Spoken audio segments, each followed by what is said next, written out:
வணக்கம். ஆகாஷவாணி.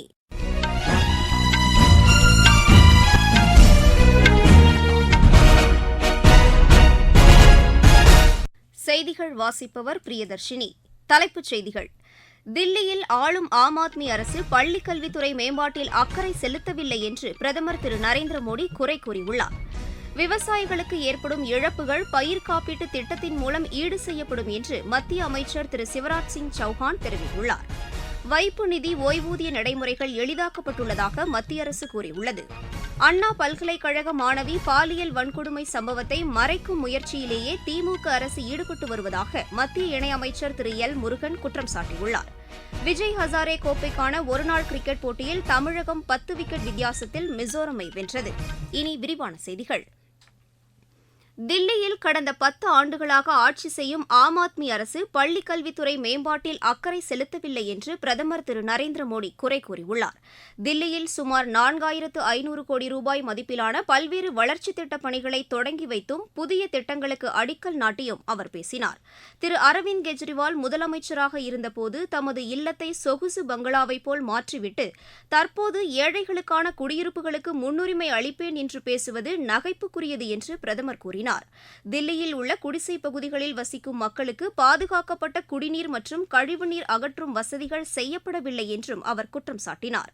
மத்திய அரசின் ஆயுஷ்மான் பாரத் திட்டத்தை தில்லி அரசு செயல்படுத்தாததால் மக்கள் தரமான சிகிச்சை கிடைக்காமல் அவதிப்படுவதாகவும் திரு நரேந்திர மோடி தெரிவித்தார். ஆன்மீக பூமியான இந்தியாவில் வேதங்கள் மற்றும் சனாதனத்திற்கு எதிரான கருத்துக்களை கூறுவது நாட்டின் அறிவுசார் பாரம்பரியம் சரியாக புரிந்து கொள்ளப்படவில்லை என்பதை எடுத்துக்காட்டுவதாக குடியரசு துணைத் தலைவர் திரு ஜெக்தீப் தன்கர் கூறியுள்ளார். புதுதில்லியில் உள்ள ஜவஹர்லால் நேரு பல்கலைக்கழகத்தில் 27வது சர்வதேச வேதாந்த மாநாட்டை தொடங்கி வைத்து அவர் பேசினார்.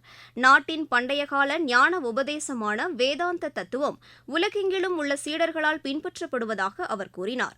இது சாதாரண தத்துவம் என்ற நிலைக்கு அப்பாற்பட்டு மனித உணர்வுக்கான வழிமுறையாக உள்ளது என்றும் திரு ஜெக்தீப் தன்கர் குறிப்பிட்டார். மாலத்தீவுக்கு தேவையான அத்தியாவசிய பொருட்களை ஏற்றுமதி செய்ய இந்தியா தொடர்ந்து உறுதுணையாக இருக்கும் என்று வெளியுறவுத்துறை அமைச்சர் திரு ஜெய்சங்கர் தெரிவித்துள்ளார். புதுதில்லியில் இன்று தம்மை சந்தித்த மாலத்தீவு வெளியுறவு அமைச்சர் திரு அப்துல்லா கலீல் உடன் குழுக்கள் அளவிலான பேச்சுவார்த்தை நடத்திய அவர் அண்டை நாட்டிற்கு முதலிடம் என்ற அடிப்படையில் மாலத்தீவுக்கு இந்தியா உதவிகளை வழங்கும் என்று கூறினார். நாடுகளுக்கு இடையேயான வர்த்தகத்திற்கு உள்ளூர் கரன்சியை பயன்படுத்துவதற்கான ஒப்பந்தம் பல்வேறு துறைகளிலும் இரு நாடுகளிடையேயான ஒத்துழைப்பை அதிகரித்துள்ளதாகவும் திரு ஜெய்சங்கர் தெரிவித்தார். பிரம்மபுத்திரா ஆற்றின் குறுக்கே சீனா புதிய அணை கட்டும் விவகாரத்தில் இந்தியாவின் நலன்கள் பாதுகாக்கப்படும் என்று மத்திய அரசு உறுதிபட தெரிவித்துள்ளது.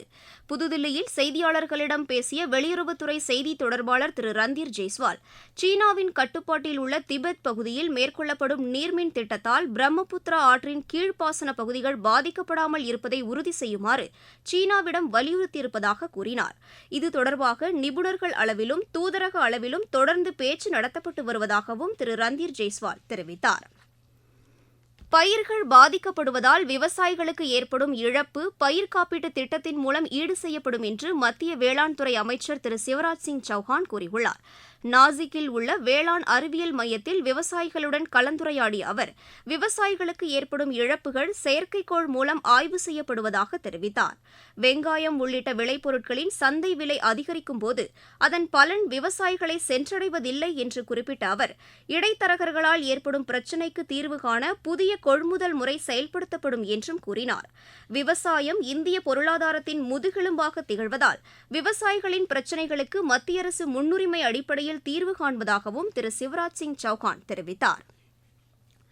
தொழிலாளர் வைப்பு நிதி சந்தாதாரர்களுக்கான ஓய்வூதிய நடைமுறை எளிதாக்கப்பட்டுள்ளதாக மத்திய தொழிலாளர் நலன் மற்றும் வேலைவாய்ப்புத்துறை அமைச்சர் திரு மன்சுக் மாண்டவியா தெரிவித்துள்ளார். சமூக வலைதள பக்கத்தில் இதனை தெரிவித்துள்ள அவர் வைப்பு நிதி அமைப்பின் ஒருங்கிணைந்த ஓய்வூதிய பணப்பட்டுவாடா முறை தற்போது நாடு முழுவதும் முழுமையாக செயல்பாட்டுக்கு வந்துள்ளதாக குறிப்பிட்டுள்ளார். இதன் காரணமாக வைப்பு நிதி சந்தாதாரர்கள் நேரடி ஆய்வுக்கு வருவது தவிர்க்கப்பட்டிருப்பதுடன் ஓய்வூதியத்தை எந்த வங்கியிலும் பெற்றுக்கொள்ள வகை செய்யப்பட்டிருப்பதாக அவர் கூறியுள்ளார். கடந்த டிசம்பர் மாதத்தில் மட்டும் 68 லட்சத்திற்கும் மேற்பட்ட ஓய்வூதியதாரர்களுக்கு புதிய நடைமுறை மூலம் சுமார் 1570 கோடி ரூபாய் ஓய்வூதியமாக வழங்கப்பட்டுள்ளது என்றும் திரு மன்சுக் மாண்டவியா தெரிவித்துள்ளார். நீங்கள் கேட்டுக்கொண்டிருப்பது ஆகாஷவாணியின் செய்தி அறிக்கை. நேயர்களே, சென்னை அகில இந்திய வானொலியின் மாநில செய்திப் பிரிவு வழங்கும் சுழல் விளக்கு சனிக்கிழமை தோறும் காலை 7 மணிக்கு ஒலிபரப்பாகிறது. நடப்பு நிகழ்வுகளின் கட்டுரை வடிவிலான இந்த பகுதியில் நாளை இடம்பெறுகிறது விண்வெளி துறையில் சாதனை படைக்கும் இந்தியா. ஒருங்கிணைந்த அலைவரிசையில் ஒலிபரப்பாக உள்ள இந்த நிகழ்ச்சியை கேட்க தவறாதீர்கள். அண்ணா பல்கலைக்கழக மாணவி பாலியல் வன்கொடுமை சம்பவத்தை மறைக்கும் முயற்சியிலேயே திமுக அரசு ஈடுபட்டு வருவதாக மத்திய தகவல் ஒலிபரப்புத்துறை இணையமைச்சர் திரு எல் முருகன் குற்றம் சாட்டியுள்ளார்.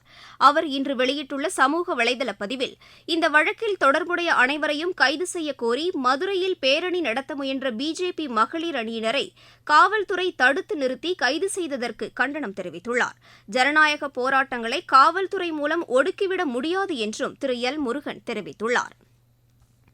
உத்தரப்பிரதேச மாநிலம் பிரயாக்ராஜில் நடைபெறவுள்ள மகா கும்பமேளாவின் போது வானிலை பற்றிய விவரங்களை உடனுக்குடன் அறிந்து கொள்ள சிறப்பு வலைதள பக்கம் ஒன்று உருவாக்கப்பட்டிருப்பதாக வானிலை ஆய்வு மையம் தெரிவித்துள்ளது.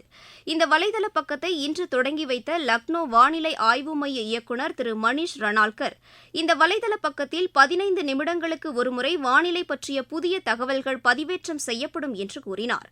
இதுதவிர கும்பமேளா நடைபெறும் பகுதியில் வானிலை பற்றிய டிஜிட்டல் தகவல் பலகைகள் அமைக்கப்படும் என்றும் திரு மணீஷ் ரணால்கர் தெரிவித்தார். இதனிடையே கும்பமேளாவின் போது ரயில் நிலையங்களில் முன்பதிவில்லா பயணச்சீட்டுகளை எளிதில் பெறுவதற்கு ஏதுவாக வடக்கு மத்திய ரயில்வே புதிய நடைமுறையை அறிமுகப்படுத்தியுள்ளது. இதன்படி பச்சை சட்டைகளை அணிந்த ரயில்வே ஊழியர்கள் பிரயாக்ராஜ் ரயில் நிலைய வளாகத்தை சுற்றி வருவார்கள் என்றும் அவர்களது சட்டையில் இடம்பெற்றுள்ள QR கோடை ஸ்கேன் செய்து யாத்ரீகர்கள் முன்பதிவில்லா டிக்கெட்டுகளை சிரமமின்றி பெற்றுக்கொள்ள வகை செய்யப்பட்டுள்ளதாகவும் தெரிவிக்கப்பட்டுள்ளது. சென்னை பெரம்பூரில் உள்ள ரயில்வே மருத்துவமனையில் முதுநிலை மருத்துவ படிப்புகளை தொடங்க திட்டமிட்டுள்ளதாக ரயில்வே சுகாதார பிரிவின் தலைமை இயக்குநர் திரு மான்சிங் தெரிவித்துள்ளார். இந்த மருத்துவமனையில் அமைக்கப்பட்டுள்ள அதிநவீன அறுவை சிகிச்சை அரங்கம் மற்றும் தீவிர சிகிச்சை பிரிவுகளை இன்று திறந்து வைத்து அவர் பேசினார். தனியார் மருத்துவமனைகளுக்கு இணையாக ரயில்வே மருத்துவமனைகளிலும் ரோபோட்டிக் அறுவை சிகிச்சை முறை அறிமுகப்படுத்தப்படும் என்றும் அவர் தெரிவித்தார். இந்நிகழ்ச்சியில் பேசிய தெற்கு ரயில்வே பொது மேலாளர் திரு RN சிங், இந்த புதிய வசதிகளை ரயில்வே தொழிலாளர்கள் மற்றும் அவர்களது குடும்பத்தினர் மட்டுமின்றி வெளிநோயாளிகளும் கட்டணம் செலுத்தி பயன்படுத்திக் கொள்ளலாம் என்று கூறினார். INS நீலகிரி உள்ளிட்ட 3 அதிநவீன போர்க்கப்பல்கள் விரைவில் கடற்படையில் சேர்க்கப்பட உள்ளன. மும்பையில் உள்ள மசகான் கப்பல் கட்டும் தளத்தில் இந்த கப்பல்கள் தயார் நிலையில் வைக்கப்பட்டுள்ளன. இவற்றில் INS நீலகிரி கப்பல் மறைந்திருந்து எதிரிகளை தாக்கும் திறன் கொண்டதாகவும், INS சூரத் கப்பல் எதிரிகளுக்கு பேரழிவை ஏற்படுத்தக்கூடியதாகவும், மற்றொரு கப்பலான INS வக்ஷீர் ஸ்கார்பியன் ரகத்தை சேர்ந்தது என்றும் தெரிவிக்கப்பட்டுள்ளது. விஜய் ஹசாரே கோப்பைக்கான ஒருநாள் கிரிக்கெட் போட்டியில் தமிழகம் 10 விக்கெட் வித்தியாசத்தில் மிசோரமை வென்றது. விஜயநகரத்தில் நடைபெற்ற இப்போட்டியில் முதலில் பேட் செய்த மிசோரம் அணி 71 ரன் மட்டுமே எடுத்து 21.2 ஓவரிலேயே ஆட்டமிழந்தது. 72 ரன் எடுத்தால் வெற்றி என்ற இலக்கோடு பின்னர் பேட் செய்த தமிழக அணி 10 ஓவரில் விக்கெட் இழப்பின்றி 75 ரன் எடுத்து வெற்றி பெற்றது. பிரிட்டன் ஓபன் ஜூனியர் ஸ்குவாஷ் போட்டியில் இந்தியாவின் சஹாஷ் சாஹ்ரா காலிறுதிக்கு முந்தைய சுற்றுக்கு முன்னேறியுள்ளார். இன்று நடைபெற்ற 15 வயதுக்குட்பட்டோருக்கான ஆடவர் ஒற்றையர் பிரிவு முதல் சுற்று ஆட்டத்தில் அவர் 11-0, 11-3, 12-10 என்ற செட் கணக்கில் சுவிட்சர்லாந்தின் மார்க்கஸ் ஆல்வரஸை வென்றார். 11 வயதுக்குட்பட்டோருக்கான மகளிர் ஒற்றையர் பிரிவில் இந்தியாவின் ஆலியா கன்காரியாவும் காலிறுதிக்கு முந்தைய சுற்றுக்கு முன்னேறியுள்ளார். இந்தியாவுக்கு எதிரான 5வது மற்றும் இறுதி டெஸ்ட் கிரிக்கெட் போட்டியின் முதல் நாளான இன்று ஆட்டநேர இறுதியில் ஆஸ்திரேலியா முதல் இன்னிங்ஸில் 1 விக்கெட் இழப்புக்கு 9 ரன் எடுத்துள்ளது. சிட்னியில் நடைபெற்று வரும் இப்போட்டியில் டாஸ் வென்று முதலில் பேட் செய்த இந்தியா தொடக்கம் முதலே விக்கெட்டுகளை இழக்கத் தொடங்கி 185 ரன்னுக்கு ஆட்டமிழந்தது. மீண்டும் தலைப்புச் செய்திகள். தில்லியில் ஆளும் ஆம் ஆத்மி அரசு பள்ளிக் கல்வித்துறை மேம்பாட்டில் அக்கறை செலுத்தவில்லை என்று பிரதமர் திரு நரேந்திர மோடி குறை கூறியுள்ளார். விவசாயிகளுக்கு ஏற்படும் இழப்புகள் பயிர் காப்பீட்டு திட்டத்தின் மூலம் ஈடு செய்யப்படும் என்று மத்திய அமைச்சர் திரு சிவராஜ் சிங் சௌஹான் தெரிவித்துள்ளார். வைப்பு நிதி ஓய்வூதிய நடைமுறைகள் எளிதாக்கப்பட்டுள்ளதாக மத்திய அரசு கூறியுள்ளது. அண்ணா பல்கலைக்கழக மாணவி பாலியல் வன்கொடுமை சம்பவத்தை மறைக்கும் முயற்சியிலேயே திமுக அரசு ஈடுபட்டு வருவதாக மத்திய இணையமைச்சர் திரு எல் முருகன் குற்றம் சாட்டியுள்ளார். விஜய் ஹசாரே கோப்பைக்கான ஒருநாள் கிரிக்கெட் போட்டியில் தமிழகம் 10 விக்கெட் வித்தியாசத்தில் மிசோரமை வென்றது. இத்துடன் செய்தி அறிக்கை நிறைவு பெற்றது.